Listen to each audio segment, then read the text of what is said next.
Welcome to episode 142.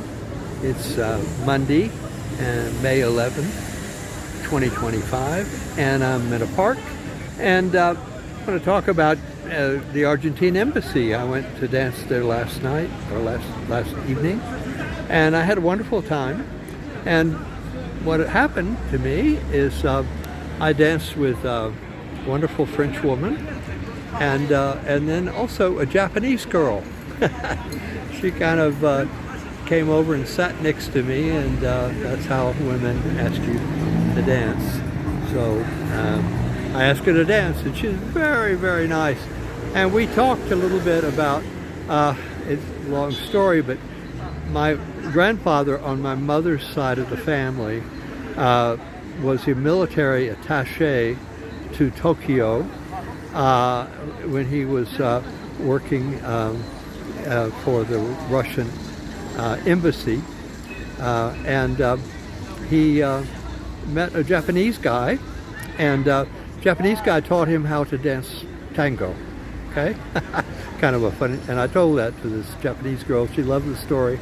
And then what happened was my grandfather was from Finland. Basically, he was Swedish, born in Finland, but he had worked for Russia, and so he then became, when Finland became an independent country, he went to work for the president of Finland, and he became the ambassador to China, basically, in Shanghai.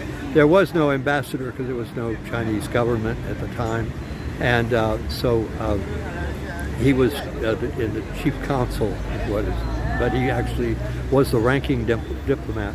And what happened is Finland was sold wood products, but Finland has a lot of trees, and so they sold wood products to China to make paper, like money and stuff like that. So, and he opened a club called the Club de Sport, and it's a French club. He lived in the French area of Shanghai, where all the diplomats and the embassies were located. And the Club de Sport was a tennis club, and it had tango dancing every Sunday night, I think.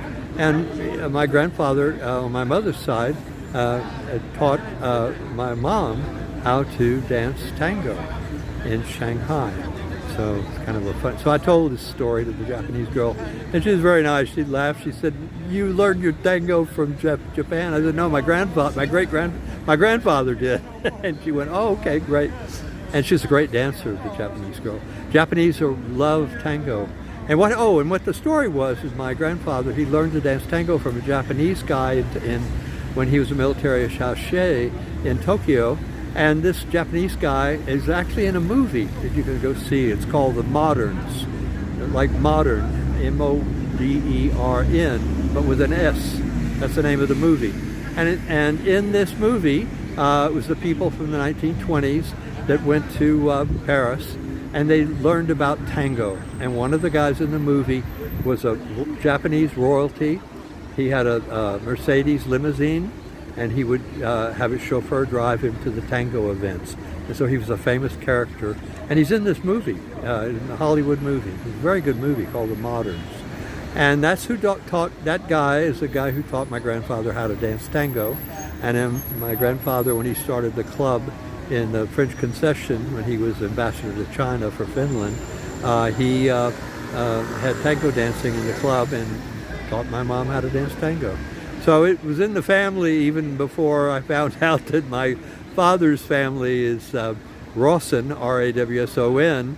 Guillermo Rawson was the owner of the big hospital in Buenos Aires, and he's the one who let the Argentine poor people come in from Dorrego Plaza out of the rain and dance for free in the hospital, Hospital de Rawson, which he owned. And then later he became the Minister of the Interior of Argentina. He was an Argentine citizen, but he was from Wales originally, his family, very strange. They migrated from Wales to the Netherlands, came over with the Dutch, and Edward Rawson was the first secretary of the Boston colony, of the colony called the Massachusetts Bay Colony. And then after the American Revolution, some of the family lost money because they didn't have British rule anymore. And so then they moved down to Argentina, which was under British rule at the time. And then they had a son, and his name was Dr. Guillermo Ralston. And he was born in Argentina in 1820, I think. And he was involved in tango dancing in the 1860s. So, big story. I don't know how I got off on this, but it's a fun story. So I told this to the Japanese girl. She loved talking about it, and it was appropriate because we're in the the embassy of Argentina. So it's about diplomats and what goes on with diplomats, and so that's why she liked it. So I had a great time dancing. You meet interesting people when you dance tango. I've always said that, and it's true. Okay, so anyway, this is long-winded, but this is the episode, end of episode 142, May 11th, 2025, Monday. I'm recording this. Okay, bye. 6 p.m., May 11th, Monday, 2025. This is the end of episode 142. Corporate sponsor is Synostics.com. Bruce Badeau at Outlook.com has all the details on the device. For more information, click on the links in the description below.